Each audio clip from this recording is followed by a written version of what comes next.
ఈశ్వర స్వరూపైన సభకి నమస్కారం. పరమ పవిత్రమైనటువంటి గోదావరి నదికి పుష్కరాలు జరుగుతున్నటువంటి శుభ సందర్భాన్ని పురస్కరించుకొని ఈ రాజమహేంద్రవరంలో ఏర్పాటు చేయబడినటువంటి ఈ సభలో పాల్గొనగలగడం భగవంతుని యొక్క అనుగ్రహ విశేషంగా భావన చేస్తున్నాను. మనకి ఉత్తర భారతదేశంలో అంటే వింధ్య పర్వతానికి ఆవలి వైపు ఒక గంగ, వింధ్య పర్వతానికి ఈవలి వైపు అంటే దక్షిణ దిక్కుకి ఒక గంగ ఉన్నాయి. ఆ ఉత్తర దిక్కుకు ఉన్నటువంటి గంగ భగీరథుడు చేసినటువంటి తపస్సు వలన హిమవంతుని యొక్క పెద్ద కుమార్తె అయినటువంటి గంగమ్మ స్వర్గలోకంలో దేవతల కార్యాల్ని తీర్చడం కోసం ఉపయుక్తమవుతుంటే ఒకానొక నాడు భగీరథుడు ప్రార్థించినటువంటి కారణం చేత ఆ తల్లి ఆకాశం నుంచి భూమికి దిగి వస్తే మధ్యలో శంకరుడు ఉండి ఆ గంగమ్మ యొక్క ప్రవాహాన్ని వహిస్తే భగీరథుని యొక్క రథం ఎటువైపుకి వెళ్ళిందో అటువైపుకే గంగా ప్రవాహం కూడా వెళ్ళింది. ఆ భూమి మీద భగీరథుని యొక్క రథాన్ని అనుసరించి వెళ్ళినటువంటి ఆ గంగా ప్రవాహం ఏది ఉన్నదో దానికి భాగీరథి అని పేరు. అది వింధ్య పర్వతానికి ఆవలి వైపు ఉంది. అది ఒక గంగమ్మ. రెండవ గంగమ్మ గోదావరి నది అనేటటువంటి పేరుతో అదే పరమేశ్వరుని యొక్క జటాజూటం నుంచి ఆవిర్భవించి దక్షిణ దేశం వైపుకి ప్రవహించింది. ఒకరు మహానుభావుడైనటువంటి భగీరథుడు గొప్ప తపస్సు చేసి తీసుకొచ్చినటువంటి ప్రవాహం, దక్షిణం వైపుకి వచ్చినటువంటి ప్రవాహం గౌతమ మహర్షి తపస్సు చేసి తీసుకొచ్చినటువంటి ప్రవాహం. రెండూ గంగలే. రెండూ పరమశివుని యొక్క శరీరాన్ని తాకి భూమి మీద పడినటువంటి కారణం చేత జనుల యొక్క పాపములను తొలగించడంలో విశేషమైనటువంటి అనుగ్రహమును ప్రసాదించగలిగినటువంటి శక్తి కలిగినటువంటివి. భవాంగపతితంతోయం పవిత్రమితి పస్పృశు అని శ్రీరామాయణంలో వాల్మీకి మహర్షి ఆనాడు భగీరథుడు తపస్సు చేసినప్పుడు ఆకాశంలోంచి పడుతున్నటువంటి గంగధార విశేషమైనటువంటి వేగంతో పడుతుంటే రంగతుంగతరంగ సంఘములతో రంజిల్లు ఘోషంబుతో బంగారంబగు పొంగుతో నురగతో పువ్వాట తుంపర్లతో భంగుల్ సల్పుచు జంఘలించు తన భూభాగము నుండి జారన్ గంగమ్మను దాల్చితే శిరమునన్ రంజిల్లుతున్ శంకరా అంటారు. ఆకాశంలోంచి పడుతున్నటువంటి ఆ గంగ యొక్క ప్రవాహం మొసళ్లతో పాములతో అపారమైనటువంటి వేగంతో కిందకొచ్చేస్తున్నప్పుడు దాన్ని మహానుభావుడైనటువంటి పరమేశ్వరుడు పట్టాడు. ఆయన జటాజూటంలో కొంతకాలం తిరిగి భగీరథుని యొక్క ప్రార్థనను అనుసరించి ఆయన విడిచిపెడితే ఆ జటాజూటంలోంచి కింద పడుతున్నప్పుడు శంకరుని యొక్క శరీరాన్ని తాకి కింద పడింది కాబట్టి అది లోకుల యొక్క పాపములను తొలగించగలిగినటువంటి శక్తి పొందింది అని వాల్మీకి మహర్షి శ్రీరామాయణం బాలకాండలో ప్రతిపాదించారు. అలా ఒక గంగానది వింధ్య పర్వతానికి అవతల వైపున వస్తే ఇంకొక గంగా ప్రవాహం వింధ్య పర్వతానికి ఈవలి వైపున వచ్చింది. ఎందుచేత వచ్చింది అంటే ఒకానొకప్పుడు గౌతమ మహర్షి తపస్సు చేశారు. దీని కొరకు తపస్సు చేశారు అంటే ఈ గోవుని ఒకదాన్ని సంరక్షించడం కోసం చనిపోయినది అని అన్నటువంటి గోవు మళ్ళీ బ్రతకాలనేటటువంటి కోరికతో ఆయన చేసినటువంటి తపస్సు ఫలితంగా పరమశివుడు తన జటాజూటంలోంచి విడిచిపెట్టినటువంటి ప్రవాహం దక్షిణం వైపుకొస్తే గౌతమ మహర్షి యొక్క శక్తి వలన ఆయన తపస్సు వలన వచ్చింది కాబట్టి గౌతమి అన్న పేరుతో ఒక గోవుని బ్రతికించడానికి కారణమైంది కాబట్టి గోదావరి అన్న పేరుతో ఈ దక్షిణం వైపుకి ప్రవహించి వచ్చింది. అలా వచ్చినటువంటి నది జీవనది. మనకి నాసికా త్రయంబక్ అంటారు. త్రయంబకేశ్వరము అని ఒక గొప్ప క్షేత్రం. త్రయంబకుడు అనేటటువంటి పేరు పరమశివునకు అన్వయమవుతుంది. త్రయంబకము అన్నటువంటి పర్వతం కూడా పరమశివుని యొక్క 5 ముఖములు ఎలా ఉంటాయో అలాగే 5 శిఖరముల చేత ప్రకాశిస్తూ ఉంటుంది అని. సజ్జోజాత అఘోర తత్పురుష వామదేవ ఈశానములని 5 శిఖరములతో ప్రకాశిస్తూ ఉంటుంది. అలా 5 శిఖరములతో ప్రకాశించేటటువంటి పరమశివుని యొక్క స్థూల స్వరూపమైనటువంటి త్రయంబకేశ్వరంలో ఆ త్రయంబకాచలము అనబడేటటువంటి పర్వత శిఖరముల యందు మొట్టమొదట ఉద్భుతమైంది. తర్వాత అంతర్హితమై మళ్ళీ హరిద్వారమునందు ప్రకటనమైంది. మళ్ళీ హరిద్వారం తర్వాత మొట్టమొదట బ్రహ్మగిరిలో పుట్టి హరిద్వారమునందు మళ్ళీ కనపడి అక్కడ అంతర్హితమై గౌతమ మహర్షి 6 అంగుళముల లోతు ఉన్నటువంటి శివలింగము ఉన్నటువంటి ఆ ప్రదేశంలో ఆ చేతిలో ఉన్నటువంటి దర్భల కట్టని పెట్టి నీటిని ప్రవాహాన్ని మళ్లించినటువంటి కారణం చేత కుశావర్తము అనేటటువంటి పేరు పొందింది.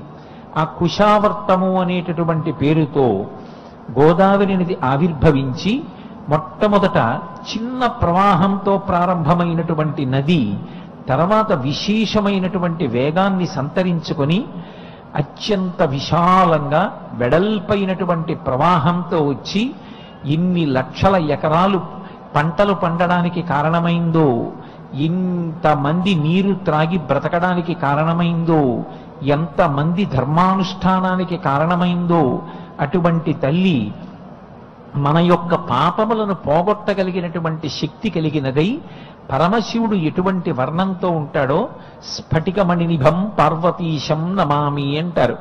అటువంటి తెల్లని వర్ణంతో ఆ తల్లి ప్రవహించింది.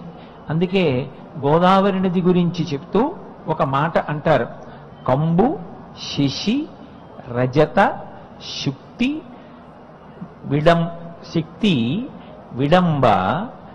ఆ తల్లి సితఛాయాకలిత డంబరములు నీ అంబువులు అమృతోపమ రుచులు అంబామా కొసగుగాత అభ్యుదయంబుల్ అంటారు. తెల్లని వర్ణంతో ప్రవహిస్తూ ఉంటుంది. ఎటువంటి తెలుపు అని ఉపమానం వేశారంటే కంబు శశి రజత శుక్తి. శంఖం ఎలా ఉంటుందో అటువంటి వర్ణంలో తెల్లటి రంగుతో ఉంటాయి ఆ నీళ్లు. అలాగే చంద్రబింబం ఎలా ఉంటుందో అటువంటి తెల్లని రంగు. రజత వెండి ఎలా ఉంటుందో అటువంటి తెలుపు. శుక్తి ముచ్చిపు చిప్ప ఎలా ఉంటుందో అటువంటి తెలుపు. అంత తెల్లటి వర్ణంతో ప్రవహించేటటువంటి గోదావరి నది యొక్క జలములు బాహ్యమునందు మన యొక్క దాహార్తిని తీరుస్తున్నాయి, మనకి అన్నం పెడుతున్నాయి. ఎన్ని ప్రాణులు బ్రతుకుతున్నాయో! అమృతమయమైన పయోధార నహరహంబు ఈ సృష్టికల జింటుకోట్ల రక్షింతువీయు జనని వౌటకు ఏమి సంధియము చెప్పుమా గౌతమీ గంగ ఆలోల ఘనతరంగా అంటారు. అక్కడ కూడా పిలిచినప్పుడు గంగా అని పిలిచారు. ఇన్ని కోట్ల ప్రాణుల యొక్క దాహార్తిని తీర్చి అన్నం తినడానికి పంటలు పండడానికి కారణభూతమై ధర్మము నిలబడడానికి కారణమై ఆ తల్లి యొక్క ప్రవాహం మనందరినీ కూడా అనుగ్రహిస్తుంటే అమ్మాని పిలిపించుకోవడానికి ఏం అభ్యంతరం తల్లి అని అడిగారు. గోదావరమ్మ అంటాం. అందుకే అటువంటి తల్లి బాహ్యమునందు ప్రవాహములో ఒక విశేషాన్ని కలిగి ఉంటుంది. అది అందరికీ అనుభవంలో ఉన్నదే. అటువంటి ప్రవాహం అందరి యొక్క దాహాన్ని తీరుస్తుంది, పంట పండడానికి కారణమవుతుంది.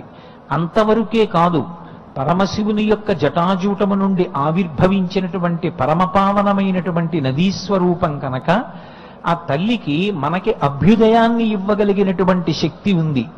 అలాగే మన యొక్క పాపములను తొలగించగలిగినటువంటి శక్తి ఉంది. ఏకకాలమునందు పాపములను తొలగించగలిగినటువంటి శక్తిని, అభ్యుదయాన్ని ప్రసాదించగలిగినటువంటి శక్తిని గోదావరి యొక్క అధిష్టాన దైవము పొంది ఉంది. అందుకే త్రికరణ శుద్ధిగా ఆ తల్లి వంక తిరిగి నమస్కారం చేసిన, భక్తితో గోదావరిలో ఉన్నటువంటి నీటిని త్రాగిన, ఆ నీటి యందు స్నానం చేసిన, ఆ తల్లి పట్ల మనకున్నటువంటి భక్తిని ప్రకటనం చేసిన, దాని చేత ప్రీతి పొందినటువంటి అమ్మవారు మన యొక్క పాపములను తొలగించి మన యొక్క అభ్యున్నతికి అభ్యుదయమునకు కారణమవుతుంది. అందుకే అంబామా కొసగుగాత అభ్యుదయంబుల్. నీ యొక్క నీరు ఉందే అది నీ తోయంబులు అమృతోపమ రుచులు. అమృతం ఎలా ఉంటుందో మనం ఎవ్వరం రుచి చూడలేదు, కానీ అమృతం ఎటువంటి రుచిని పొంది ఉంటుందో గోదావరి నీరు కూడా అటువంటి రుచిని పొంది ఉంటుంది అని. అంత తీయటి నీళ్లు కలిగినటువంటి ఆ నది అభ్యుదయాన్ని కూడా అనుగ్రహిస్తుంది అనేటటువంటిది నిస్సందేహమైనటువంటి విషయం. అంటే ఎవరు గోదావరి మాతని త్రికరణ శుద్ధిగా పూజ చేస్తారో, ఎవరు ఆ తల్లిని నమ్మి నమస్కరిస్తారో, ఎవరు ఆ తల్లిని పూజిస్తున్నారో, ఎవరు ఆ తల్లి పట్ల నిబద్ధతని కలిగి ఉన్నారో, అటువంటి వారందరికీ కూడా ఐహిక ఆముష్మిక ప్రయోజనములను ఇవ్వగలిగినటువంటి పరమాద్భుతమైనటువంటి శక్తి కలిగిన స్వరూపం ఆ గోదావరి యొక్క అధిష్టాన దైవం. అందుచేతనే నది అంటే ఏదో భౌతికంగా అక్కడ ప్రవహించేటటువంటి నీటిని మాత్రమే చూడకుండా ఆ నీటికి ఒక అధిదైవతం ఉన్నదని, ఆమె మన మాంసచక్షుకి గోచరము కాకపోయినప్పటికీ మనని అనుగ్రహించగలిగినటువంటి ఆ శక్తి ఆ నీటి అంతటా నిండి ఉన్నదని, ఆ నీటిని పూజించిన కారణం చేత, ఆ నీటిని గౌరవంతో సేవించిన కారణం చేత మనకి అభ్యున్నతి కలుగుతుంది అని మనం నమ్ముతాం. అటువంటి గోదావరి నదికి పుష్కరములు వచ్చాయి. సింహరాశిలోకి గురుడు ప్రవేశిస్తే గోదావరి నదికి పుష్కరాలు వస్తాయి. కాబట్టే ఇప్పుడు గోదావరి నదికి పుష్కరాలు నడుస్తున్నాయి. ఆ పుష్కరాలు నడుస్తున్నటువంటి కాలంలో ఆ నది యొక్క పరివాహక ప్రాంతము కానీ, గోదావరి యొక్క ప్రవాహము కానీ మరింత శక్తివంతమై ఉంటుంది. ఎక్కడి నుంచి వస్తుంది ఆ శక్తి అంటే, ఈ పుష్కరములు జరుగుతున్నటువంటి కాలంలో 3.5 కోట్ల తీర్థములు, బ్రహ్మగారు, ఆయనతో పాటుగా బృహస్పతి, ఎందరో దేవతలు ఆ నది యందు ఆవహించి ఉంటారు. దేవతలు నమస్కరించినంత మాత్రం చేత, నిబద్ధతని ప్రకటించినటువంటి కారణం చేత విశేషమైనటువంటి అనుగ్రహాన్ని ప్రసరిస్తారు. అందుకే ఈ పుష్కర కాలంలో ఒక్కసారి గోదావరిని తలుచుకున్న, గోదావరి స్నానం చేసిన, గోదావరిని సేవించిన, గోదావరిని పూజించిన, గోదావరికి నమస్కరించిన ఆ తల్లి మనందరినీ అనుగ్రహిస్తుంది అనేటటువంటి విషయం నిస్సందేహమైనటువంటి విషయం. ఇంత గొప్ప పుష్కరాలు నడుస్తున్నటువంటి కాలం కాబట్టే గోదావరి నదీ పరివాహక ప్రాంతంలో ఉండేటటువంటి ప్రజలే కాకుండా దూరాలలో ఉండేటటువంటి వారు కూడా అత్యంత ఉత్సాహంతో బయలుదేరి వచ్చి ఈ పుణ్యాన్ని సముపార్జించుకోవడం కోసం, మానవులుగా పుట్టినందుకు అభ్యున్నతి పథంలో నడవడానికి కావలసినటువంటి విభూతిని గోదావరి నది యొక్క అధిష్టాన దైవం ద్వారా సంతరించుకోవడం కోసం, పొందడం కోసం ఆ స్నానాలు చెయ్యడంలో అంతటి ఉత్సాహాన్ని చూపిస్తున్నారు. అది ఈ దేశ సంస్కృతిలో, ఈ దేశ ధర్మంలో ఉన్నటువంటి గొప్పతనం. కాబట్టి గోదావరి నది పుష్కరాలు అంటే జనులందరిలో ఆ ఉత్సాహం ఉండడం, అందరూ దాన్ని ఒక పండగలా నిర్వహించుకోవడం నిజంగా ఎంతో సంతోషకరమైనటువంటి విశేషం. అయితే గోదావరి నదికి సంబంధించినంత వరకు దేశకాలముల విషయంలో ఒక విషయాన్ని చాలా జాగ్రత్తగా గమనించవలసి ఉంటుంది. మనకి లోకంలో ఎప్పుడైనా దేశమునకు కాలమునకు విశేషమైనటువంటి ప్రాధాన్యత ఉంటుంది. మనం ఎక్కడున్నాము అన్నదాన్ని బట్టి మనం చేసేటటువంటి కార్యక్రమములు నియంత్రింపబడతాయి. నేను నా ఇంట్లో ఉంటే చేసేటటువంటి పనులు ఒకలా ఉంటాయి. నా ఇంట్లో ఉండకుండా నేను ఏదో ఇంకొక ప్రాంతంలోకి వెళ్ళి ఆ ప్రాంతంలో వేరు కార్యాన్ని నిర్వహిస్తున్నప్పుడు ఇంట్లో నేను చేసేటటువంటి అనుష్ఠానాలంతటినీ అక్కడ చెయ్యలేను.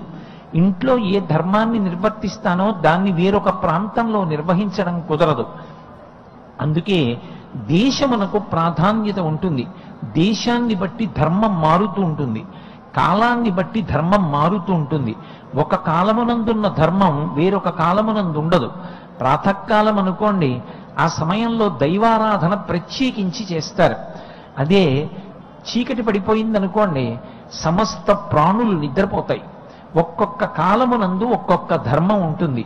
కానీ గోదావరికి సంబంధించినంత వరకు, గోదావరి పుట్టినటువంటి ప్రదేశం దగ్గర నుంచి సాగరమునందు సంగమం చెందేటటువంటి ప్రదేశం వరకు గోదావరి పరివాహక ప్రాంతమంతటా కూడా ఒకే రకమైనటువంటి ఫలితమును అనుగ్రహించగలిగినటువంటి శక్తిని పొంది ఉంటుంది. అందుకే ఎక్కడ స్నానం చేశారు అనేటటువంటి దానికి ప్రత్యేకమైనటువంటి ప్రాధాన్యత ఏమీ లేదు. మీరు రాజమహేంద్రవరంలో స్నానం చేసినా అదే ఫలితం, కొవ్వూరులో స్నానం చేసినా అదే ఫలితం, లేదు దక్షారామంలో స్నానం చేసినా అదే ఫలితం, యానాంలో చేసినా అంతే, కోటిఫలిలో చేసినా అంతే, లేదు కుండలేశ్వరంలో చేసినా అంతే. ఎక్కడ స్నానం చేసినా వచ్చేటటువంటి ఫలితం మాత్రం ఒక్కటే ఉంటుంది తప్ప ఈ ప్రాంతంలో స్నానం చేశాడు కాబట్టి అధికమైన ఫలితం ఉంటుందని, ఈ ప్రాంతంలో స్నానం చెయ్యలేదు కాబట్టి తక్కువ ఫలితం ఉంటుందని ఉండదు. రెండవది, గోదావరి పుష్కరాల విషయంలో మనందరం శ్రద్ధతో గమనించవలసినటువంటి విషయం ఒకటి ఉంటుంది. సాధారణంగా మనం లోకంలో ముహూర్తము అనేటటువంటి మాటకి ఎనలేని ప్రాధాన్యత ఇస్తాం. అది అత్యంత అవసరం కూడా. ఒక పెళ్లి జరుగుతోందనుకోండి, సుముహూర్తానికి ప్రాధాన్యత ఇస్తారు. కానీ పుష్కరాల విషయంలో మాత్రం సుముహూర్తమునందు ఎంత వైభవం ఉంటుందో గోదావరి పుష్కరాలు పరిసమాప్తమైపోయే వరకు కూడా అదే వైభవం ఉంటుంది తప్ప, గోదావరి పుష్కరాలు ప్రారంభమయ్యేటప్పుడు ఒక శక్తి ఉంటుందని, మధ్యలో ఒక శక్తి ఉంటుందని, గోదావరి పుష్కరాలు పరిసమాప్తమైపోయేటప్పుడు ఒక శక్తి ఉంటుందని ప్రతిపాదింపబడలేదు. అందుకే గోదావరి పుష్కరాలలో మీరు ఎప్పుడు స్నానం చేశారు అన్న దాని వలన ఫలితము మారే అవకాశం ఉండదు. కాలమునందు గోదావరి పుష్కర ప్రారంభం నుండి పుష్కరములు పూర్తయిపోయే వరకు ఎప్పుడు స్నానం చేసినా ఒకే రకమైనటువంటి ఫలితాన్ని దేవతలు అనుగ్రహిస్తారు. అందులో ఏ విధమైనటువంటి సంశయమో పెట్టుకోవలసినటువంటి అవసరం లేదు. కాబట్టి మంగళోత్సంగా అని పేరు కలిగినటువంటి గంగానది తన యొక్క పరివాహక ప్రాంతంలో ఏ కాలమునందు ఈ పుష్కరంలో స్నానం చేసినా అటువంటి వారందరికీ కూడా ఒకే రకమైనటువంటి ఫలితాన్ని అనుగ్రహించగలిగినటువంటి దివ్యమైన శక్తిని కలిగి ఉంటుంది. ఆ తల్లి యొక్క నీటిని భక్తితో లోపలికి ఒక్కసారి నమస్కారం చేసిన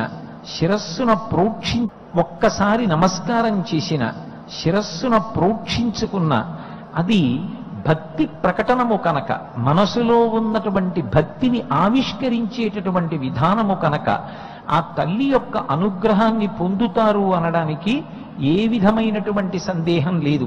అందుకే ఒక మాట అంటారు, గౌతమ కన్యా తటిని ప్రీతి పయప్పానమనరించు మనుజవ్రాతము ఉండదు మరలన్ మాతృ పయోధర పయక్కణాస్వాదనమున్ అంటారు. ఒక్కసారి గౌతమ కన్యాతటిన్, గౌతమ మహర్షి తీసుకొచ్చినటువంటి ఈ గౌతమి గంగ, ఈ గోదావరి ప్రవాహం ఏదుందో ఆ గోదావరి ప్రవాహంలో ఉన్నటువంటి నీటిని పరమ భక్తితో అమృతధారగా భావించి నోటిలోకి స్వీకరించినటువంటి వాడు. కానీ అంటే నా ఉద్దేశ్యం ఏదో పాత్రలతో పట్టి తాగమని కాదు, పరమభక్తితో ఒక్క చుక్క నీరు నాలుక మీద వేసుకోమని, అంతవరకే తప్ప పుష్కరాలలో నదిలో నీరు యథేచ్ఛగా సేవించమని నేను ప్రతిపాదన చెయ్యడం లేదు. భక్తితో ఒక్క చుక్క నాలుక మీద వేసుకున్న అదే నీరు చక్కగా మనకి త్రాగునీరుగా అందింపబడుతుంది. కాబట్టి మన ఇంటి దగ్గర తాగేటప్పుడు ఆ భక్తితోటే స్వీకరించిన అటువంటి వారికి మళ్ళీ ఇక అమ్మ కడుపున పుట్టి అమ్మ యొక్క పయోధరములలోంచి స్రవించేటటువంటి పాలను త్రాగవలసిన అవసరము ఉండదు అని ప్రతిపాదించారు. అంటే గోదావరి యొక్క అధిష్టాన దైవము మన యొక్క భక్తి చేత ఎంత అనుగ్రహాన్ని ప్రసాదించగలదు అంటే, ఆ తల్లిని సేవించినటువంటి వారు ఇక మళ్ళీ పుట్టవలసినటువంటి అవసరం లేని పునరావృత్తి రహిత శాశ్వత శివ సాయుధ్య స్థితిని పొందగలిగినటువంటి అద్భుతమైన స్థితిని పొందుతారు. అంత గంభీరమైనటువంటి ప్రవాహంతో, ఇంత అద్భుతమైనటువంటి శక్తితో ఆ తల్లి యొక్క ప్రవాహం వెడుతూ ఉంటుంది.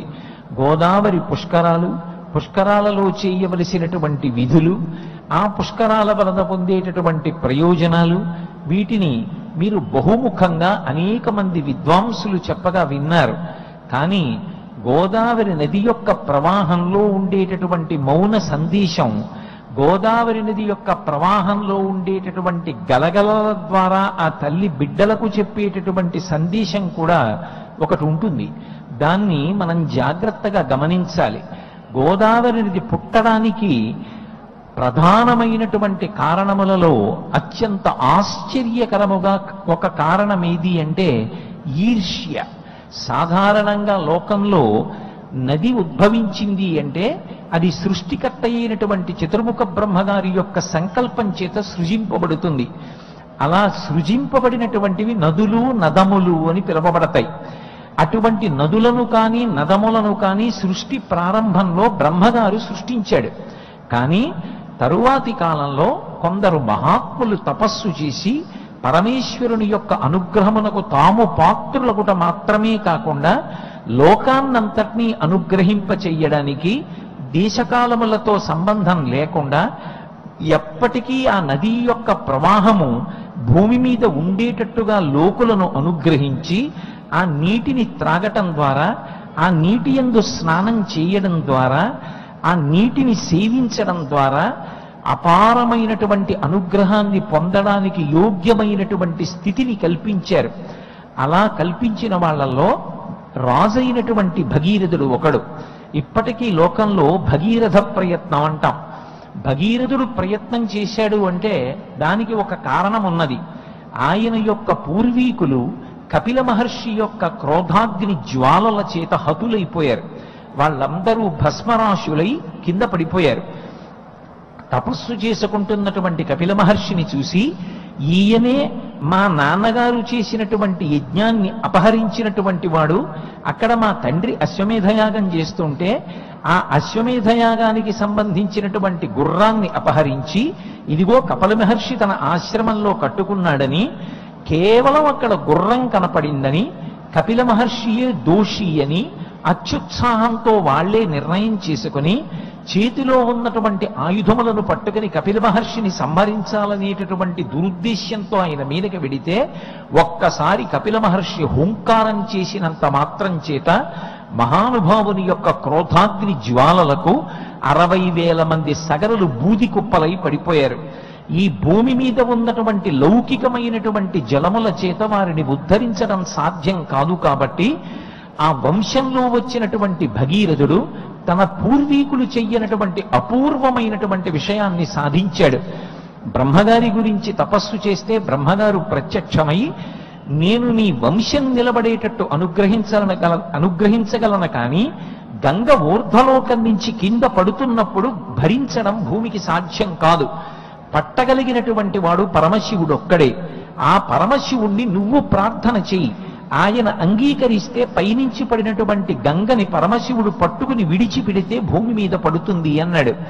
ఆనాడు భగీరథుడు చేసినటువంటి అద్భుతమైనటువంటి తపస్సు చేత ప్రీతి పొందినటువంటి పరమశివుడు సంతోషించి, నీకు నేను ప్రీతస్తేహం నరశ్రేష్ఠ కరిష్యామి తమాప్రియం, నేను ప్రీతి పొందాను, నీకు కావలసినటువంటి శుభాన్ని చేస్తాను, శిరసాధారయిష్యామి శైలరాజసుతామహం, నేను ఆ పైనుంచి పడుతున్నటువంటి గంగా ప్రవాహాన్ని ధరిస్తాను అని హిమవత్ పర్వత ప్రాంతమునందు నిలబడితే, పైనుంచి పడుతున్నటువంటి గంగ అహంకరిస్తే ఆ గంగ చాలా కాలం పాటు అసలు భూమి మీదకి పడడానికి వీలు లేకుండా విశాలమైనటువంటి తన జటాజూటాన్ని పెంచితే ఒక్క చుక్క నీరు కింద పడడానికి వీలు లేకుండా గంగ ఆ జటాజూటంలోనే తిరుగుతుంటే, సాకతం చిన్మహింగంతుం నశక్నోద్యత్నమాస్థిత నైవ నిర్గమనం లేభే జటామండల మోహిత అంటారు.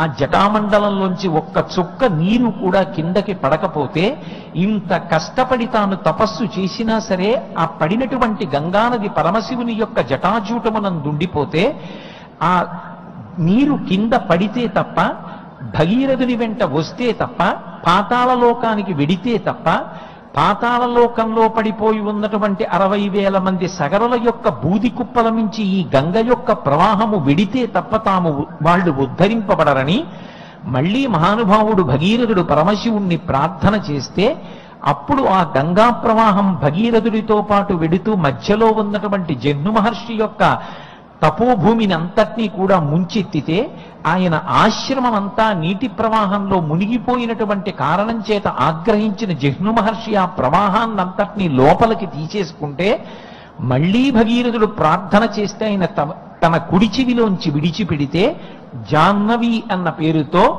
ఆ భగీరథుడి యొక్క రథాన్ని అనుసరించి ఆయన రథం ఎటిళ్ళిందో అటువైపుకు బయలుదేరి పాతాళలోకంలోకి ప్రవేశించి 60,000 మంది సగరుల యొక్క బూది కుప్పల మించి ప్రవహించి వాళ్ళ యొక్క జీవితాల్ని ధన్యం చేసి వాళ్ళు ఊర్ధ్వలోకవాసం చెయ్యడానికి కావలసినటువంటి పుణ్యగతులను అనుగ్రహించింది గంగమ్మ.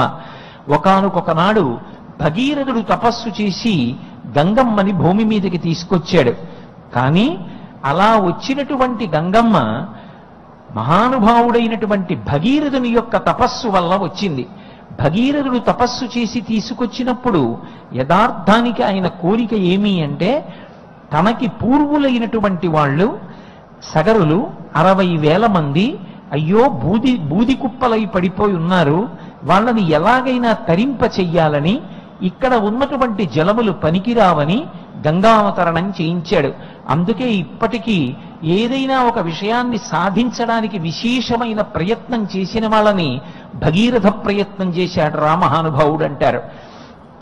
కానీ దక్షిణ దేశంలో ఇంకొక గంగ గోదావరి ప్రవహించడానికి కారణం భగీరథుడు తపస్సు చేసినట్టుగా ఏదో తన పూర్వీకుల్ని అనుగ్రహింప చెయ్యడం కోసమో తన పూర్వీకుల్ని ఉద్ధరించడానికో గౌతమ మహర్షి చెయ్యలేదు. మనం గోదావరి ప్రవాహం వంక చూడగానే గోదావరి ఎందుకొచ్చింది అన్న విషయాన్ని ఒక్కసారి స్మరణ చేస్తే మనం ఎలా బ్రతకాలి అన్నది కూడా మనకి గోదావరి యొక్క గలగలలో పాఠంగా మనకి అర్థం అవుతుంది. ఎందుచేత అంటే ఒకానొకప్పుడు గౌతమ మహర్షి ఒక గొప్ప కాటకం ఏర్పడితే లోకంలో ఎవరికీ ఎక్కడా తినడానికి అన్నం లేకపోతే అనేక మంది మునులను చేరదీసి తన ఆశ్రమ ప్రాంతంలో తనకున్నటువంటి తపశ్శక్తి చేత పంట పండించి ఆ పండినటువంటి పంటని పచనం చేయించి ఆ ఉన్నటువంటి మునులందరికీ అన్నం పెట్టి కాపాడాడు. ఇంతమంది మునులు గౌతమ మహర్షి పెట్టినటువంటి అన్నం తిన్నారు. గౌతమ మహర్షి చేసినటువంటి తపస్సు యొక్క ఫలితాన్ని అనుభవించారు. ఆ మహానుభావుడికి శాస్త్రం మీద ఉన్న నమ్మకం అటువంటిది. ఆ మహానుభావుడికి దైవం మీద ఉన్నటువంటి నమ్మకం అటువంటిది. లోకమునకు ఉపకారం చెయ్యాలనేటటువంటి ఆయన యొక్క తాపత్రయం వెనకాల ఉన్నటువంటి అద్భుతమైనటువంటి దృష్టికోణం అటువంటిది. అంతటి త్యాగమూర్తి, అంతటి మహానుభావుడు ఇంతకాలం మునులకు అన్నం పెడితే ఎక్కడ గౌతముడికి కీర్తి వచ్చేస్తోందో, ఎక్కడ గౌతముడి పేరు లోకమంతా చెప్పుకుంటున్నారో, కరువు కాటకం వచ్చేసి ఎవ్వరికీ అన్నం దొరకని రోజులలో ఇంత తపశ్శక్తితో వీళ్ళందరికీ అన్నం పెట్టాడా? దీని వలన ఈయనకి ఇంత కీర్తి ప్రతిష్టలు వస్తాయా? కాబట్టి ఈయనకి ఇంత కీర్తి ప్రతిష్టలు రావడానికి వీలు లేదు.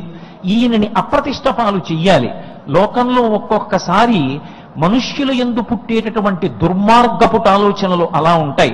అసూయ కన్నా భయంకరమైనటువంటి అగ్నిహోత్రము లోకంలో ఇంకొకటి ఉండదు. అంత అసూయ మనసులో పుట్టినటువంటి ఆ మునులు ఏ గౌతమ మహర్షి తపస్సు చేసి వీళ్ళందరికీ అన్నం పెట్టాడో ఆ గౌతమ మహర్షికి అప్రతిష్ట తేవడానికి నోరుంది కదా అని వాచాలురై ఇష్టం వచ్చినట్టు మాట్లాడి ఆయనకి అప్రతిష్ట తీసుకురావడానికి పథక రచన చేశారు.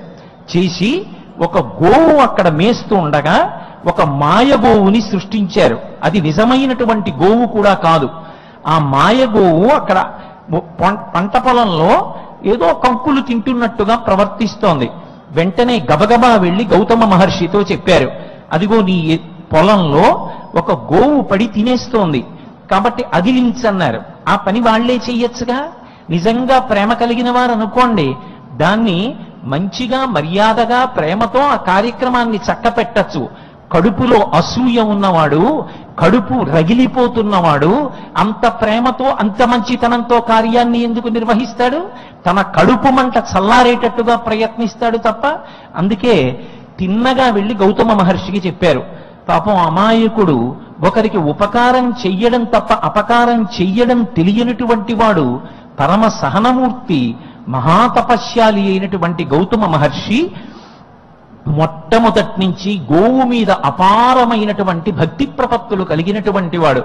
ఒకనాడు చతుర్ముఖ బ్రహ్మగారు ఈ సృష్టిలో ఎక్కడా లేనటువంటి ఒక గొప్ప సౌందర్య రాశిని సృష్టించాలని అహల్యని సృజించాడు. ఆ అహల్యని మేము వివాహం చేసుకుంటామంటే మేము వివాహం చేసుకుంటామని దేవేంద్రుడి దగ్గర నుంచి దేవతల వరకు అందరూ ఆమెను వివాహం చేసుకోవడానికి పోటీ పడితే ఎవరు మొట్టమొదట భూమికి ప్రదక్షిణం చేసి వస్తారో వాళ్ళకి ఈ పిల్లనిచ్చి వివాహం చేస్తానన్నాడు. అందరూ తమ తమ వాహనములను ఎక్కి దేవతల దగ్గర ఉండేటటువంటి వాహనములు శక్తివంతములు కనుక ప్రదక్షిణం చేసి వచ్చి అహల్యని వివాహం చేసుకోవాలని ప్రయత్నం చేశారు. కానీ గౌతమ మహర్షి మాత్రం ఈనుతున్నటువంటి ఒక ఆవు, దూడ సగం బయటికి వచ్చినటువంటి ఆవుకి ప్రదక్షిణం చేశారు. అలాంటి ఆవుకి ప్రదక్షిణం చేస్తే అది భూప్రదక్షిణంతో సమానం. ఆయన అటువంటి గోవుకి ప్రదక్షిణం చేసి చతుర్ముఖ బ్రహ్మగారి దగ్గరికి వెళ్ళాడు. శాస్త్రరీత్యా ఆయన చేసినది భూప్రదక్షిణంతో సమానం. శాస్త్రం మీద నమ్మకం కలిగి ఉండడం అనేటటువంటిది ఎవరికైనా జీవితంలో అభ్యున్నతికి హేతువు. శాస్త్రం ఎందుకు, ఈ కార్యం ఎందుకు, ఈ సంప్రదాయాలు ఎందుకు, ఈ పూజలు ఎందుకు, ఈ ఆచారాలు ఎందుకు అన్నవాడికి భగవంతుడి గురించి మాట్లాడే నైతికమైన హక్కే లేదు. సంప్రదాయము ఆచారము అంత గొప్పది. అందుకే మహానుభావుడైనటువంటి గౌతమ మహర్షి శాస్త్రమునందు, శాస్త్రము చేత ప్రతిపాదింపబడినటువంటి విషయమునందు అపారమైనటువంటి శ్రద్ధ, భక్తి, నమ్మకము కలిగినటువంటి వాడు కనుక సగము దూడ బయటికి వచ్చి ఈంతున్నటువంటి ఆవుకి ప్రదక్షిణం చేసి వెడితే బ్రహ్మగారు అంగీకరించారు. దేవతల కన్నా నువ్వే ముందు భూప్రదక్షిణం చేసి వచ్చిన వాడివి, నీకు అహల్యని ఇచ్చి వివాహం చేస్తున్నాను అని అహల్యతో వివాహం చేశాడు. మొట్టమొదటి నుంచి గౌతమ మహర్షికి గోవు పట్ల ఉన్నటువంటి భక్తి ప్రపత్తులు అటువంటివి. అటువంటిది తన పొలంలో ఒక మాయ ఆవు తింటుంటే ఆవుని చెనకడం ఇష్టం లేక, ఆవుని కొట్టడం ఇష్టం లేక ఒకచోట చెప్పబడినటువంటి విషయంలో కొద్దిగా నీరు 2 చుక్కలు చల్లాడు. ఇంకొక చోట చెప్పబడిన విషయంలో దర్భ పట్టుకుని ఆ గోవుని అదిలించడానికి ఇలా అన్నాడు. ఎలా అపకీర్తి తీసుకొద్దాం, ఎలా ఆయన ఖ్యాతి పాడి చేద్దాం, ఎలా ఆయన కీర్తిని నాశనం చేద్దాం అని కడుపు మంటతో ఉన్నవాళ్లు కదూ. అందులో అటువంటి కడుపు మంట సరస్వతీ కటాక్షం కూడా పొందిన వాడికి వచ్చిందనుకోండి, వాడికన్నా భయంకరమైన వ్యక్తి ఈ లోకంలో ఇంకొకడు ఉండడు. అందుకే పోతనగారంతటి వారు జ్ఞాన కలునిలోని శారదయువోలే అన్నారు.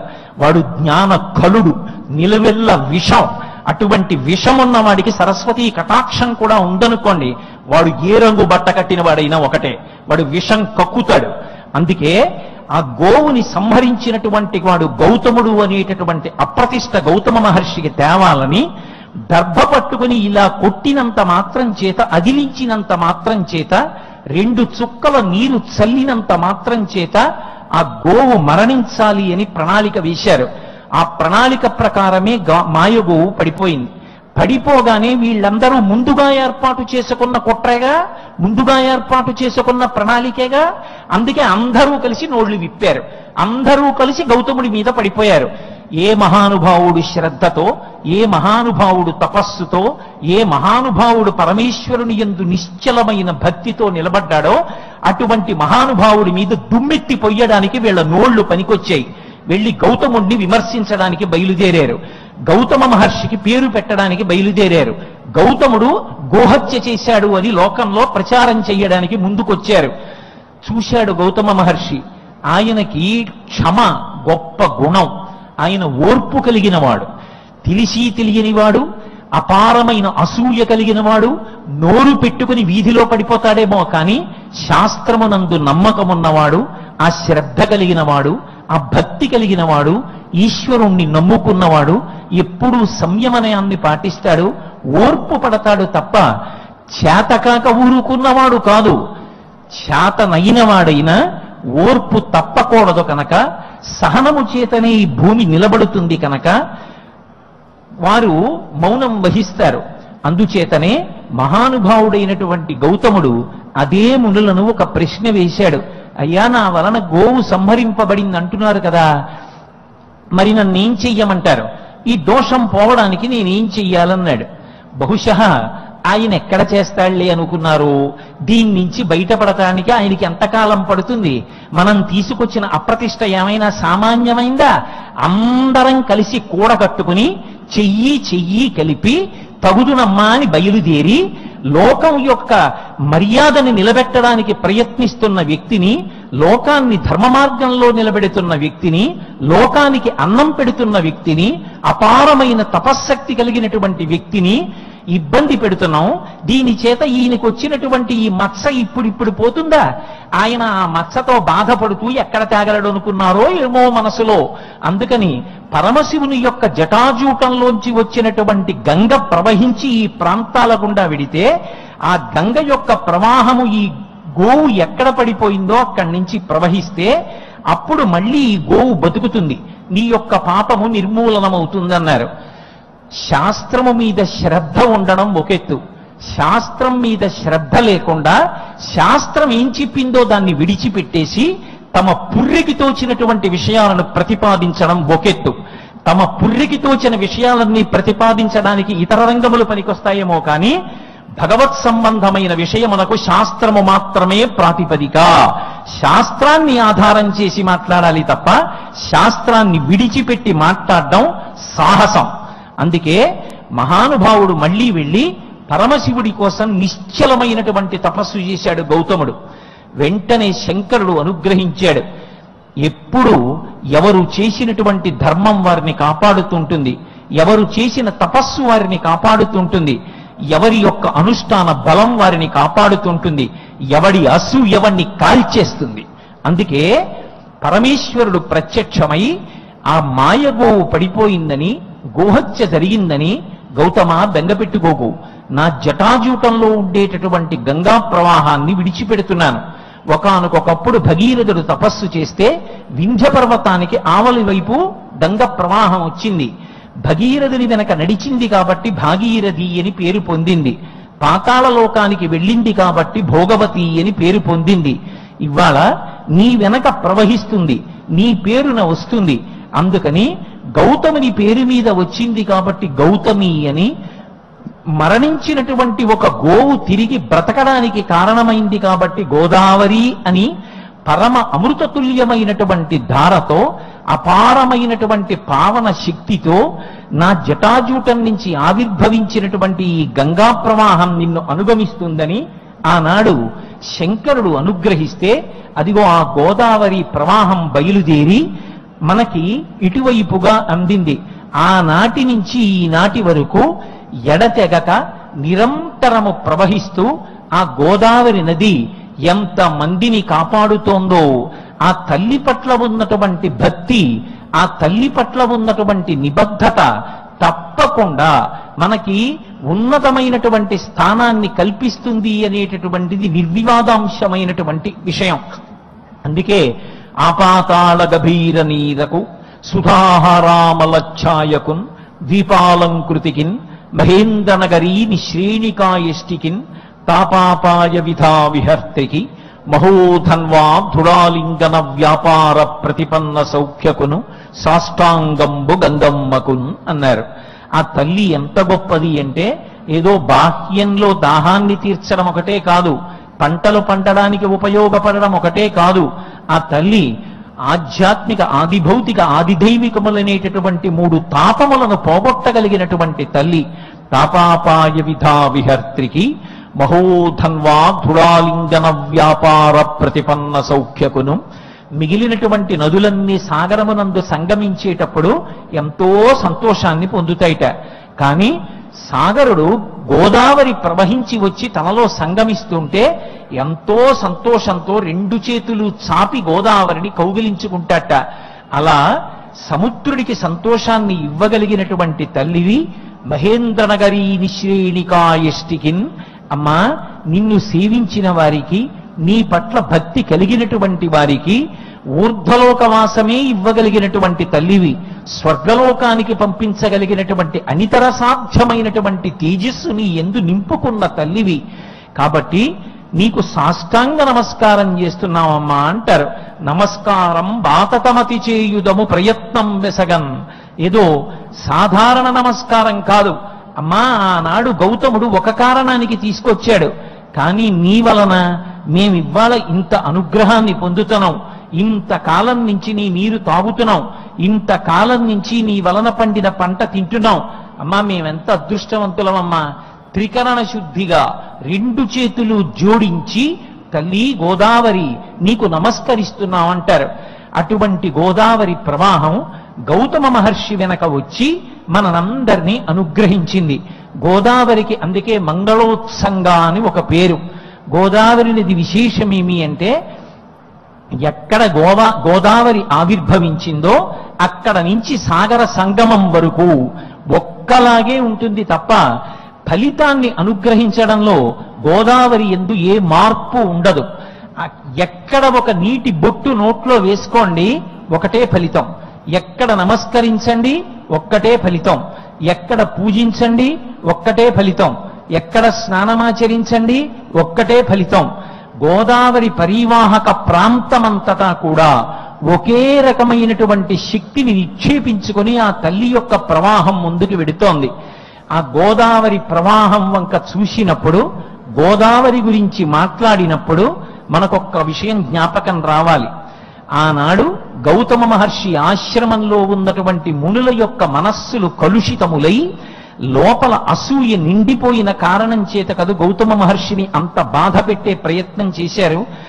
వాళ్ళకి నిజంగా గౌతమ మహర్షి సంపాదించుకున్నటువంటి కీర్తి మీద అంత అసూయ లేకపోతే గౌతమ మహర్షి ఎలా ప్రవర్తించాడో, ఆయన ఎంత శ్రద్ధతో జీవించాడో, ఆయన ఎంత భక్తితో బ్రతికాడో, ఆయన ఎంత త్యాగశీలి అయి నిలబడ్డాడో అలా ఆయన అడుగుజాడలలో వారు కూడా నడవవచ్చు.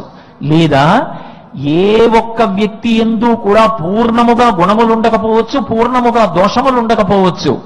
వారు అసూయ పెంచుకున్నవారు కాకపోతే గౌతమ నువ్వొక్కడివే ఇలా చేసినటువంటి కారణం చేత ఒక్కడివే కీర్తి పొందుతున్నావు, మేము కూడా తపస్సు చెయ్యడానికి పరిపూర్ణంగా ఈశ్వరుడి యొక్క అనుగ్రహం మేము కూడా సంతరించుకోవడానికి ఏ మార్గంలో ప్రయాణించాలో మాకు ఉపదేశం చెయ్యి అని అడగవచ్చు. కానీ ఈ మార్గాన్ని విడిచిపెట్టారు. దాని చేత మనకి గోదావరి ప్రవాహం నేర్పుతున్నటువంటి పాఠం ఏమిటి? అందుకే ఒక మాట అంటారు, వీచికాహస్త విన్యాస విభ్రమముల గుమగుమధ్వాన గంభీర ఘోషమెసగా. ఆ తల్లి తన కెరటములనేటటువంటి చేతులెత్తి ఇలా వేలు చూపిస్తూ మన పాపములను భంజించడానికి మనకి పాఠం చెప్తోందా అన్నట్టుగా గుమగుమధ్వనులు చేస్తూ కెరటాలతో ప్రవహిస్తుందిట. ఏమిటి ఆ తల్లి మనకి నేర్పిన పాఠం అంటే, ఒక్కసారి మనసు కాని పూర్తిగా అసూయతో నిండిపోయిందా, అటువంటి అసూయలోంచి ఇతరులలో ఒక్క గుణమైనా లేకుండా ఉండదు, ఆ ఒక్క గుణం కూడా కనపడదు. పూర్తిగా అవతల వారు ఎందుకూ పనికి మాలిన వారు అనేటటువంటి సిద్ధాంతం చెయ్యగలిగినటువంటి స్థితికి దిగజార్చేస్తుంది.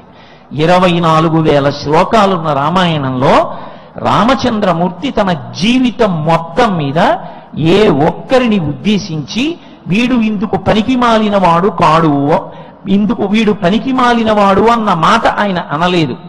అందరూ పనికి వచ్చేవారే, అందరి యందు ఏదో మంచి గుణం ఉన్నది అన్నాడు తప్ప, అందరినీ తనతో కలుపుకున్నాడు తప్ప, కొందరిని వేరు చేసి వీళ్ళు పనికి మాలిన వాళ్ళని, వీళ్ళ యందు గుణములు లేవని, వీళ్ళు దోషములే చేశారని తీర్మానించినటువంటి స్థితి రామచంద్రమూర్తిది కాదు. రామాయణమైన మహాభారతమైన మనకి ఆ సందేశం అందిస్తుంది. ఎదుటి వారిలో ఉన్నటువంటి మంచిని చూడ్డం నేర్చుకో. గౌతముని యందు ఒక్క మంచి గుణం కనపడలా? గౌతముని యందు అంత అసూయ పెంచుకున్న కారణం చేత లోపల విశేషమైనటువంటి క్రోధము ఆవిర్భవించింది. ఒక్కసారి మనిషిని అలివిమాలినటువంటి క్రోధము కాని పట్టుకుందా, ఇంకా ఏం చేస్తున్నాడో తనకే తెలియదు, ఏం మాట్లాడుతున్నాడో తెలియదు, ఎటువంటి పని చేస్తున్నాడో తెలియదు. భూతం ఆవేశించిన వాడు ఎలా ప్రవర్తిస్తాడో అలా ప్రవర్తిస్తాడు. అందుకే క్రుద్ధ పాపం న కుర్యాత్తః క్రుద్ధో హన్యాద్గురూనపి క్రుద్ధ పరుషయా వాచ నరం సాధు నధిక్షిపేత్. ఆ విపరీతమైనటువంటి కోపము అసూయ చేత మనసులో నిండిపోయినటువంటి వాడికి వచ్చేటటువంటి మొట్టమొదటి లక్షణం ఏంటంటే క్రుద్ధ పాపం న కుర్యాత్తః. అసలు వాడు ఏ పాపం చేయడు, వాడు ఏ పాపం చేయడానికైనా సిద్ధపడతాడు. చిట్ట చివరికి అది మొట్టమొదట ఏ రూపంగా ప్రతిఫలిస్తుంది అంటే క్రుద్ధ పాపం న కుర్యాత్తః క్రుద్ధో హన్యాద్గురూనపి క్రుద్ధ పరుషయా వాచ నోటి వెంట ఏ మాట వస్తోందో, ఏ మాట మాట్లాడుతున్నాడో పూర్వాపరాలు పరిశీలించాడా, అసలు విషయం తెలుసుకున్నాడా, ఎవరిని తప్పడుతున్నాడో వాళ్ళ దగ్గరికి వెళ్ళాడా, ఏమైనా కనుక్కున్నాడా, ఒక సోదరుడిగా భావించాడా, భావించి విషయాన్ని వాళ్ళ దగ్గర కనుక్కునే ప్రయత్నం చేశాడా? ఏమీ లేదు. ఆ గౌతమ మహర్షి మీద వాళ్ళకి అసూయతో గుండె నిండిపోయింది. లోపల నుంచి క్రోధం ఆవిర్భవించింది.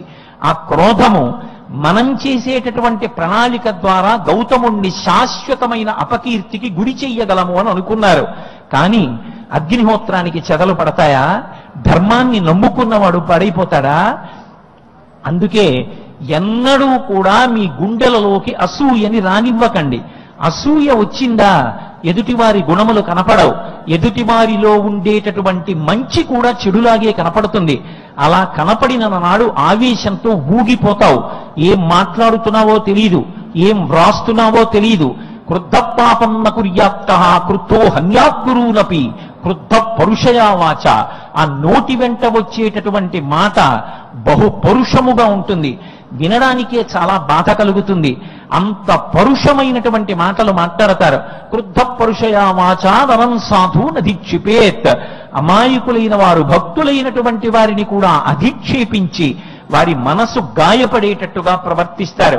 అందుకే ధన్యాస్తే పురుష శ్రేష్టా ఏ బుద్ధ్యాపముద్దితం నిరుంధంతి మహాత్మానో దీప్తమగ్ని వివాంభస. ఎప్పుడూ కూడా మహాత్ములైన వారు తమని తాము పరిశీలించుకుంటూ ఉంటారు. పరిశీలించుకుని కోపము తనని ఆవహించింది అన్న విషయం తెలుసుకోగానే ఆ కోపాన్ని పోగొట్టుకునే ప్రయత్నం చేస్తారు. అగ్నిహోత్రము పైకి రగులుతోందనుకోండి, ఆ రగులుతున్న అగ్నిహోత్రాన్ని చల్లార్చాలి అంటే అగ్ని మీద నీళ్లు పొయ్యాలి. అలాగే లోపల అసూయ వలన క్రోధం పైకి లేచిందనుకోండి, ఉత్తర క్షణంలో ఆలోచించుకోవాలి, నేను ఎంత తప్పు పని చేస్తున్నాను, నేను ఎంత అసూయ పొంది మాట్లాడుతున్నాను. నిజంగా గౌతమ మహర్షి చేసినది దోషమే అయితే గౌతమ మహర్షి దగ్గరికి వెళ్ళి మాట్లాడే అవకాశం లేదా? గౌతముణ్ణి ఒక సోదరుడిగా భావించేటటువంటి అవకాశం లేదా? ఇన్నాళ్ళు ఆశ్రమంలో ఉండి మునులవని పేరు చెప్పుకొని పంచెలు కట్టుకు తిరిగినది ఇటువంటి దుర్మార్గపు పనులు చేయడానికా? ఇదా సత్వగుణం అంటే? ఇందుకా చేసిన సాధన? ఇందుకా చదువుకున్న చదువు? ఇదా ప్రవర్తించే విధానం? అది వాళ్ళకి అర్థం కాలేదు. ఎందుచేత అంటే అసూయలోంచి వచ్చినటువంటి క్రోధము కళ్ళు మూసుకుపోయేటట్టు చేస్తుంది. అలా మూసుకుపోయినటువంటి కళ్ళ వలన లోపల నుంచి ఏ భావాలు వస్తున్నాయో, ఏ పని చేస్తున్నారో, ఎవరిని కష్టపెడుతున్నారో, ఎంత కష్టపెడుతున్నారో, ఎంత పాపాన్ని మూట కట్టుకుంటున్నారో అర్థం చేసుకునే ప్రయత్నం చెయ్యలేదు. చేయకపోగా తామేదో విజయం సాధించామనుకున్నారు. ఒక మహాత్ముడి మనసు గాయపరిచారు, ఆయన మీద నిందావాక్యాలు పలికారు, ఆయన అన్ని దోషములే చేశాడు, గోవుని చంపాడు అన్నారు. ఇన్ని చేసినా ఆయన మాత్రం ఎక్కడా కూడా ఇబ్బంది పడలేదు, మనసులో క్రోధాన్ని పొందలేదు, ప్రతిస్పందించలేదు. మహాత్ముల యొక్క గుణం ఎక్కడుంటుంది అంటే ఆ ఓర్పులో ఉంటుంది. ఆ ఓర్పు పట్టని నాడు, ఆ సహనం లేని నాడు అసలు ఈ భూమి నిలబడదు. క్షితిక్షమా పుష్కర సన్నిభాక్షి యారక్షిత రఘవలక్ష్మణాభ్యాం సారక్షసీభి వికృతేక్షణాభి సంరక్షిత సంప్రతి వృక్షమూలే అంటారు. క్షితిక్షమ. ఈ భూదేవికి ఉన్నటువంటి గొప్ప గుణం ఏమిటంటే ఓర్పు. నిజంగా మనం అందరం కూడా నిద్రలేచిన దగ్గర నుంచి మీ సంగతేమో నాకు తెలియదు, కానీ నా వంటి పాపాత్ముడు శాస్త్రాన్ని విడిచిపెట్టి ఎన్ని దోషములు చేస్తున్నా, అయ్యో బిడ్డడు వీడు ఎప్పటికైనా బాగుపడతాడని నా తల్లి అలా భరిస్తోంది. నేను తెల్లవారి నిద్రలేస్తే ఆ మంచం నుంచి దిగుతున్నప్పుడు కాలు పెట్టి తన్ని దిగినా ఆమె సహించింది. నేను మలమూత్రములు విసర్జిస్తే ఆమె అంగీకరించింది. నేను నడిచి వెడుతూ పదఘట్టన చేస్తే ఆ తల్లి ఊరుకుంది. నేను ఇల్లు కట్టుకోవడానికి గుణపం పెట్టి భూమిని తవ్వి ఆ తల్లి గుండెల మీద గోతులు తవ్వితే ఆమె భరించింది. నేను అన్నం తినడానికి నాగలి పెట్టి ఆమె శరీరం మీద గాయాలు చేస్తే ఆ తల్లి నా బిడ్డడు అన్నం తింటాడని ఓర్చింది. నేను బ్రతికున్నంత కాలం ఏదో ఒక అనుబంధంతో వీడు నావాడు నావాడు నావాడు అన్నటువంటి వాళ్ళందరూ ఊపిరి అయిపోయిన తరువాత, ఊపిరి ఆగిపోయిన తరువాత కట్టెని తీసుకొచ్చి వీధిలో పెట్టేస్తే చిట్ట చివరికి భార్య కూడా ఒక్క రాత్రి పక్కన పడుకుని భర్తని ఎప్పుడూ ఎలా కౌగిలించుకు పడుకుంటుందో అలా కౌగిలించుకు పడుకోవడానికి అంగీకరించకపోతే యావత్పవనో నివసతి దేహే తావత్ పృచ్చతి కుశలంగేహే గతవతి వాయో దేహాపాయే భార్యా బిభ్యతి తస్మిన్ కాయే. ఆ ఊపిరి ఆగిపోయిన నాడు భార్య కూడా అది శమమని బెంగపెట్టుకుని భయపడిపోయి దూరంగా ఉంచేస్తే అటువంటి శరీరాన్ని కూడా రెండు చేతులు చాపి చిట్ట చివర తనలో కలుపుకునేది ఎవరైనా ఉంటే ఈ తల్లి భూమాత ఒక్కతే. ఆ తల్లే నిజంగా తప్పులు చూడడం మొదలు పెడితే మనలో ఎవ్వరికైనా సరే ఒక్క క్షణం ఈ భూమి మీద బ్రతికేటటువంటి అధికారం ఉంటుందా? ఆ తల్లి అంత ఓర్పు కలిగిన తల్లి. ఆ భూమి మీద బ్రతుకుతున్న మనకి సహనాన్ని కోల్పోయి ఓర్పుని కోల్పోయి ఎవడో ఒకడు ఇంగిత జ్ఞానం మరిచి ఉచ్చనీచములు మరిచిపోయి వదరినంత మాత్రం చేత ఓర్పుని విడిచిపెట్టి మహానుభావుడైనటువంటి గౌతముడి వంటి వాడు దిగజారి పతనమవుతాడా? అది గౌతమ మహర్షి యొక్క గొప్పతనం. అక్కడొచ్చింది గోదావరి. ఆ గోదావరి వంక చూసినప్పుడు నేర్చుకోవలసినటువంటి విషయం అది. గోదావరి గురించి మాట్లాడినప్పుడు నేర్చుకోవలసిన విషయం అది. గోదావరిలో స్నానం చెయ్యడానికి ముందు జ్ఞాపకానికి రావలసిందది. గోదావరి మీద ప్రవచనం చేయడానికి వెళ్లే ముందు జ్ఞాపకం రావలసిందది. ఆ తల్లి యొక్క సహనం, మహానుభావుడు ఆ గౌతముని యొక్క ఓర్పు, అంత ఓర్పు పట్టాడు, అంత గొప్ప తపస్సు చేశాడు. మునుల యొక్క ఈర్ష్య వలన ఏదొచ్చింది అంటే మనందరం త్రాగడానికి, మనందరం అభ్యున్నతి పథంలో ప్రయాణించడానికి కావలసినటువంటి గోదావరి వచ్చింది. అందుకే ఒక మాట అంటారు, క్షమాదానం క్షమా యజ్ఞ క్షమా సత్యం హి పుత్రికాః క్షమా యశః క్షమా సత్యం క్షమయావిష్టితం జగత్ అంటాడు కుశనాభుడు రామాయణంలో కూతురుతో మాట్లాడుతూ. కూతుళ్ళందరూ వస్తే వాళ్ళని ఉద్దేశించి మాట్లాడాడు. వాళ్ళందరికీ ఒక ఇబ్బంది జరిగినప్పుడు, అమ్మా అసలు ఈ లోకమంతా దేని యందు నిలబడి ఉన్నదో తెలుసా? క్షమాదానం. లోకంలో ఏవేవో దానాలు చేశామన్నవి దానాలు కాదమ్మా. తన మనసు గాయపడినా, తన మనసు కష్టపడినా తాను తిరగబడకుండా, పెద్దలని ఒక్క మాట అనకుండా, వారు నిష్కారణంగా నన్ను బాధ పెట్టినా వారు చేసినవి నాకు ఆశీర్వచనములే. వారు పెద్దలు కనుక, వారు గొప్ప శక్తి సంపన్నులు కనుక వారు మాట్లాడిన మాటలు నాకు ఆశీర్వచనములే అగుగాక, వారి పాదములకు నేను ప్రణమిల్లుచున్నాను అని తిరగబడకుండా చేతకాక కాదమ్మా, చేతనయి ఓర్పు పట్టిన వాడున్నాడే వాడు గొప్పవాడు. వాడి వలన ఈ భూమి నిలబడింది. నిజంగా మీరు ఆలోచించండి, శక్తి కలిగిన వారందరూ కూడా తిరగబడడం నేర్చుకున్నారనుకోండి, అసలు భూమి ఎక్కడ నిలబడుతుంది? భూమి మీద ఎవరు నిలబడగలరు? ఏ జనులు నిలబడతారు? బలహీనులైన వారిని బలవంతులైనటువంటి వారు ఎప్పటికప్పుడు ఇబ్బంది పెడతారు. కానీ ఈ భూమి నిలబడింది అంటే కేవలముగా ఓర్పు కలిగినటువంటి వారి వలన నిలబడుతోంది. క్షమాదానం, ఓర్పు పట్టడం కన్నా గొప్ప దానం లేదమ్మా. అందున పుష్కరాల కాలంలో, పుష్కరాలు జరుగుతున్నటువంటి సమయంలో ఎంత ఇబ్బంది కలిగినా ఎవడు ఓర్పు పట్టాడో, ఎవడు మాట తోలడో, ఎవడు ఎదురు తిరగడో, ఎవడు సహిస్తాడో, ఎవడు ఈశ్వరుణ్ణి దృష్టిలో పెట్టుకుని బ్రతుకుతాడో, ఎవడు శాస్త్రం మీద నమ్మకంలో కించెత్తు కూడా విచలితుడు కాడో, వాడు ప్రతి క్షణం పుష్కరాలలో గోదానము చేస్తున్నవాడే. కాబట్టి ఆ ఓర్పు అంత గొప్పది. ఓర్పు లేని నాడు, ఇష్టం వచ్చినట్టు మాట్లాడిన నాడు ఎన్ని దానాలు చేసినా, ఎన్ని కార్యాలు చేసినా ఉపయోగం ఉండదు. క్షమాదానం క్షమా యజ్ఞ. ఓర్పుని మించినటువంటి యజ్ఞం లేదు. ఇది నేను చెప్పట్లేదు, శ్రీరామాయణంలో వాల్మీకి మహర్షి చెప్పిన మాట, కుశనాభుడు చెప్పిన మాట. క్షమా యజ్ఞ. అమ్మా, యజ్ఞం అంటే దేవతలు ప్రీతి చెందుతారమ్మా. అగ్నిహోత్రంలో హవిస్సునిస్తారు. ఆ హవిస్సు పుచ్చుకున్నటువంటి దేవతలు ఎంతో ఆనందాన్ని పొంది లోకాన్నంతటినీ అనుగ్రహిస్తారు. ఒక యజ్ఞం చేసి దేవతల్ని సంతృప్తిపరచడం ఎటువంటిదో, అలా నిజంగా దేవతలందరూ సంతోషించేటట్టుగా ప్రవర్తించడం అంటే ఏమిటో తెలుసా? ఓర్పుతో ఉండడం అమ్మా. తిరగబడడం కాదమ్మా, ఇతరుల్ని నింద చేయడం కాదమ్మా. శక్తి ఉన్నప్పటికీ కూడా మీరు వాయువు మీద తిరగబడలేదమ్మా, వాయువుని మీరు శపించలేదమ్మా. ఇది కదా యజ్ఞం అంటే. ఇటువంటి ఓర్పు కలిగిన వాళ్ళ వల్ల కదమ్మా దేవతలందరూ సంతోషిస్తారు.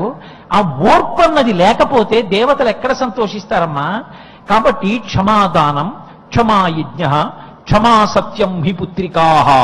సత్యము అంటే అదే పరమేశ్వరుడు, సత్యం శివం సుందరం. నిజానికి ఓర్పు అంటే అదే పెద్ద తపస్సు. ఆ ఓర్పుతో నిలబడగలిగిన వాడు ఉంటాడే, ఆ ఓర్పు కలిగిన వాడెవరున్నాడో వాడి వలన మాత్రమే కార్యములు సాధింపబడతాయి. వాడి వలన మాత్రమే అందరూ సంతోషాన్ని పొందుతారు. ఇవాళ తిరుమల తిరుపతి దేవస్థానంలో కొన్ని లక్షల మంది దర్శనాలు చేసుకుంటున్నారు అంటే అక్కడ ఉన్న కార్యనిర్వహణాధికారి, అక్కడ ఉన్నటువంటి సంయుక్త కార్యనిర్వహణాధికారి ఎన్ని కష్టాలకి నష్టాలకి గురవుతున్నారో, ఎంత ఉరిపిడికి లోనవుతారో, ఎన్ని రాత్రులు నిద్ర లేకుండా గడుపుతారో, ఎంత మందికి మజ్జిగ అందించడానికి అన్నం ఇవ్వడానికి పరిగెడుతూ ఉంటారో, ఎంత తాపత్రయపడుతూ ఉంటారో, వాళ్ళు అంత కష్టపడబట్టి, అంత ఓర్పు పట్టబట్టి చటుక్కున ఒకళ్ళు విమర్శ చేసిన వాళ్ళు ఓర్పు పోకుండా, ఒక్క మాట అనకుండా కేవలము తన కార్యాన్ని నిర్వహించడం ద్వారానే మళ్ళీ అందరికీ సుఖాన్ని కల్పించి అందరిలో పేరు ప్రతిష్టలు తెచ్చుకొని దేవతల యొక్క అనుగ్రహాన్ని కట్టబెట్టగలుగుతున్నారు అంటే అదే భగవంతుడమ్మా. సత్యమీశ్వరో లోకే సత్యం పద్మాశ్రితా సదా సత్యమూలాని సర్వాణి సత్యాన్నాస్తి పరమం పదం అంటాడు రాముడు. సత్యమే పరమేశ్వరుడు. సత్యాన్ని మించినటువంటి భగవత్ శక్తి ఇంకొకటి లేదు. అటువంటి సత్యమునకు మారు పేరు ఓర్పమ్మ. ఏదో ఒకటి వినపడగానే ఎవరో ఏదో అన్నారని తిరగబడిపోవడం గొప్ప కాదమ్మా. శక్తి ఉన్నదని శపించడం గొప్ప కాదమ్మా.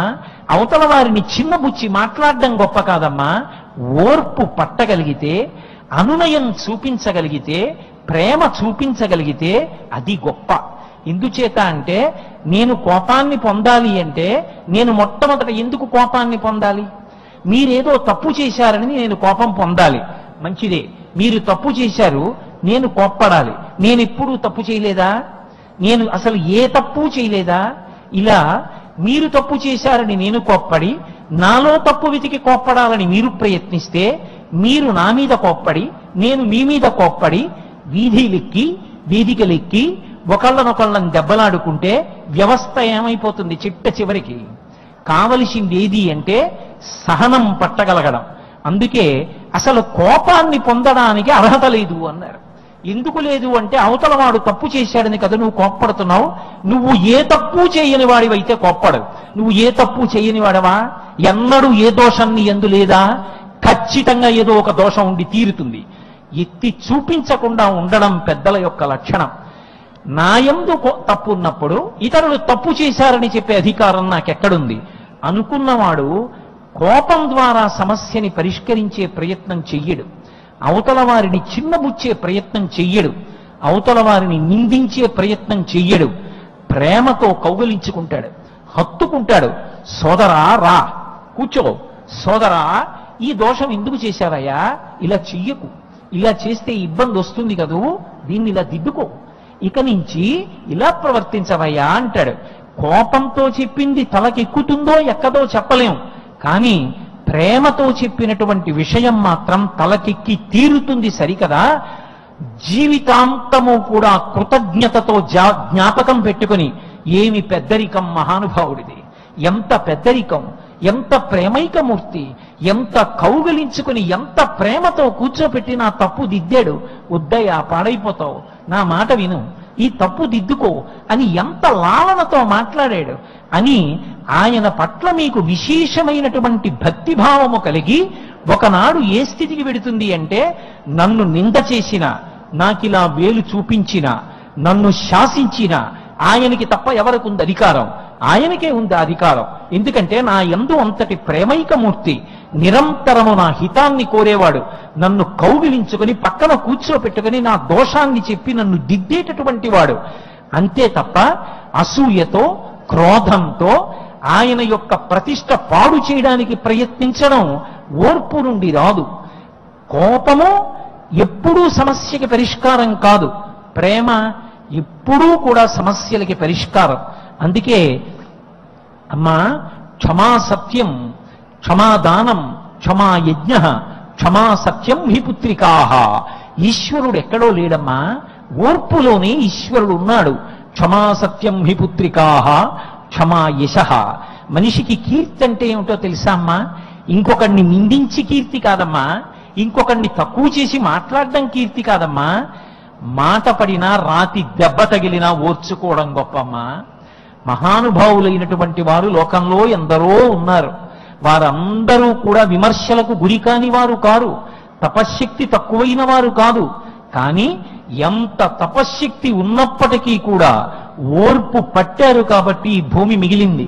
మహాభారతంలో నిజంగా ధర్మరాజు గారే ఓర్పుని విడిచిపెట్టి ఉంటే, ధర్మరాజు గారే ఒక్క క్షణం ధర్మాన్ని పక్కన పెట్టేస్తానని ఆలోచించి ఉంటే, కురుక్షేత్ర సంగ్రామం జరిగి భగవంతుడు ధర్మ సంస్థాపన చెయ్యడానికి ప్రయత్నం చేసే పర్యంతము నిలబడి ఉండేదా ఆ కాలంలో వ్యవస్థ అంతా? అది ధర్మరాజు గారి యొక్క ఓర్పు. కాబట్టి అమ్మా, మనిషి నేర్చుకోవలసింది ఓర్పమ్మా. ఎంత గొప్ప ఓర్పు కలిగిన బిడ్డలమ్మా మీరు. ఇదమ్మా కీర్తి, ఎప్పటికీ నిలబడిపోతుందమ్మా. త్రేతాయుగంలో జరిగిన రామాయణం తర్వాత ద్వాపర యుగం వచ్చింది, తర్వాత కలియుగం వచ్చింది.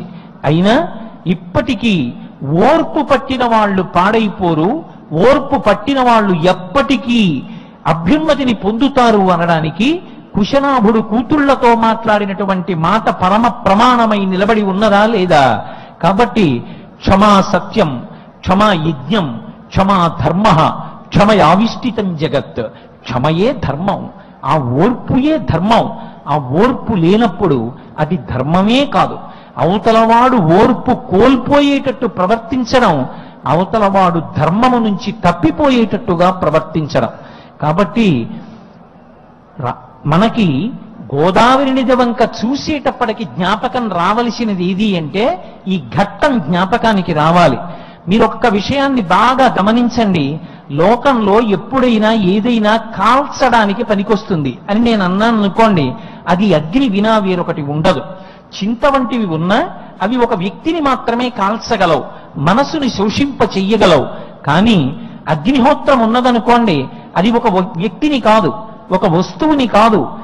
అది కాని ప్రబలిపోయిందా, అది కాని వ్యాపించిందా, పట్టణాల్ని రాష్ట్రాల్ని ఎంత దూరంలో ఉన్నదాన్నైనా సరే దహించి వేసి నామరూపాలు లేకుండా చెయ్యగలిగినటువంటి శక్తి అగ్నిహోత్రానికి ఉంటుంది.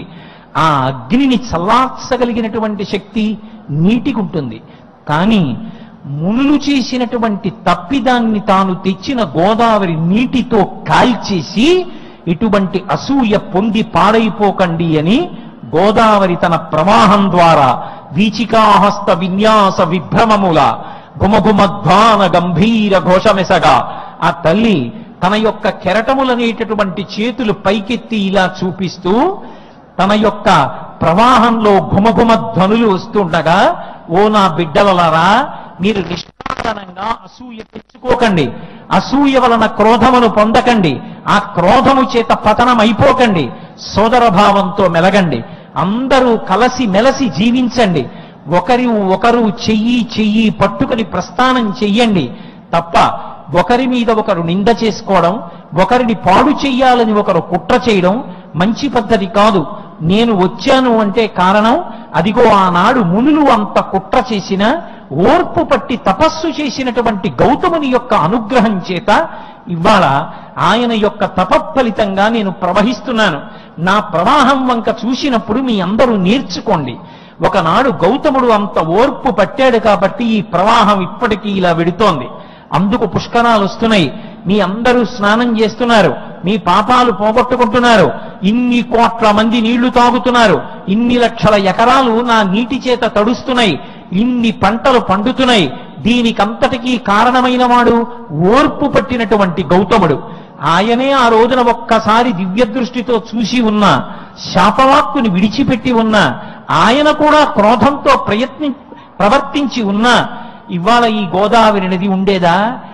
ఓర్పనేటటువంటిది ఎంత గొప్పదో, కోపాన్ని విడిచిపెట్టడం ఎంత గొప్పదో, సోదరభావంతో ప్రవర్తించడం ఎంత గొప్పదో, ప్రేమతో ప్రవర్తించడం ఎంత గొప్పదో, ప్రేమ అనేటటువంటిది అన్ని సమస్యలకి ఎలా పరిష్కారం కాగలదో, లోకానికి నిరూపణం చేస్తూ ఇప్పటికీ తన గలగల ధ్వనుల ద్వారా మనందరికీ ప్రబోధం చేస్తూ ప్రవహిస్తోంది పరమ పవిత్రమైనటువంటి ఆ గోదావరి మాత.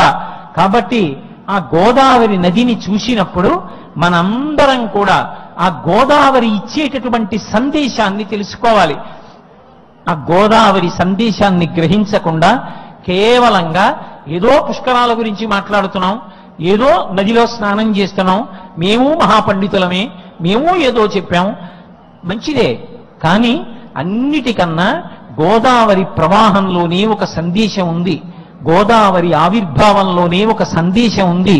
ఆ సందేశాన్ని మానవాళి అందుకున్నప్పుడు వాడు ప్రతిక్షణ పుష్కర స్నానం జీవిత పర్యంతం చేసిన వాడు అవుతాడు, లోకహితం కోసం ప్రవర్తించిన వాడు అవుతాడు. అందుకే మనందరం కూడా అటువంటి సహన శక్తిని, అటువంటి ప్రేమతత్వాన్ని, అందరితో కలిసి బ్రతకగలిగినటువంటి అవకాశాన్ని, ఎవరి మనసు చిన్నబుచ్చేటట్టుగా ప్రవర్తించకుండా ఉండగలిగినటువంటి అధ్యవసాయముతో కూడుకున్నటువంటి బుద్ధిని మనకి పరమేశ్వరుడు ప్రసాదించాలని మనం అందరం కూడా ఆ గోదావరి మాతని ఉద్దేశించి నమస్కరించి ప్రార్థన చేద్దాం. ఇవాళ ఆంధ్రప్రదేశ్ రాష్ట్ర పరిపాలకులు, ముఖ్యమంత్రి వర్యులు ఈ రాజమండ్రి పట్టణంలోనే విజయం చేసి ఈ కార్యక్రమాలన్నింటినీ నిర్వహిస్తున్నటువంటి పరిపాలనా దురంధరులు శ్రీ నారా చంద్రబాబు నాయుడు గారి సభలోకి విచ్చేసి ఉన్నారు. బహుశా వారు సభని ఉద్దేశించి మాట్లాడతారని నేను అనుకుంటున్నాను. అందుకే మళ్ళీ రేపు సాయంకాలం 6:30 కలుసుకున్నప్పుడు నా ప్రవచనాన్ని నేను మళ్ళీ కొనసాగిస్తాను. ప్రస్తుతం ముఖ్యమంత్రి వచ్చారు కాబట్టి వారిని సభని ఉద్దేశించి మాట్లాడడం కోసం అవకాశం కల్పిస్తూ నా ప్రవచనాన్ని ఇక్కడితో పూర్తి చేస్తున్నాను. మంగళాశాసనపరై మదాచార్య పురోగమై సర్వైశ్చ పూర్వైరాచార్యై సత్కృతాయాస్తు మంగళం. మంగళం కోసలేంద్రాయ మహనీయ గుణాత్మనే చక్రవర్తి తనూజాయ సర్వభౌమాయ మంగళం. ఉమాకాంతాయ కాంతాయ కామితార్థప్రదాయిని శ్రీగిరీశాయ దేవాయ మలినాథాయ మంగళం. సర్వం శ్రీ ఉమామహేశ్వర పరబ్రహ్మార్పణమస్తు. స్వస్తి.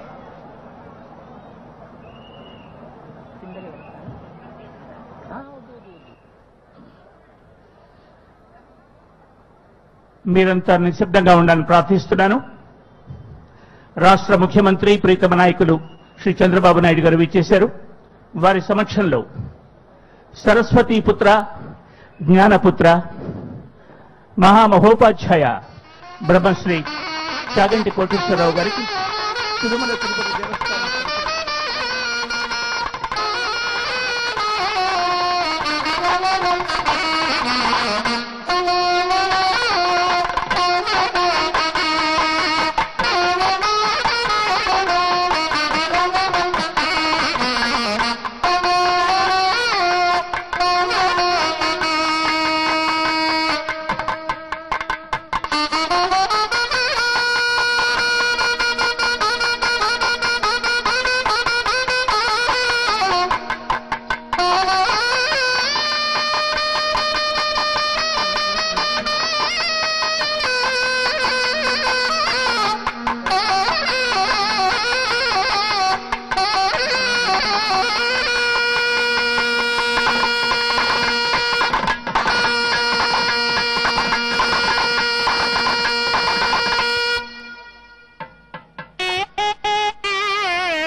Thank you.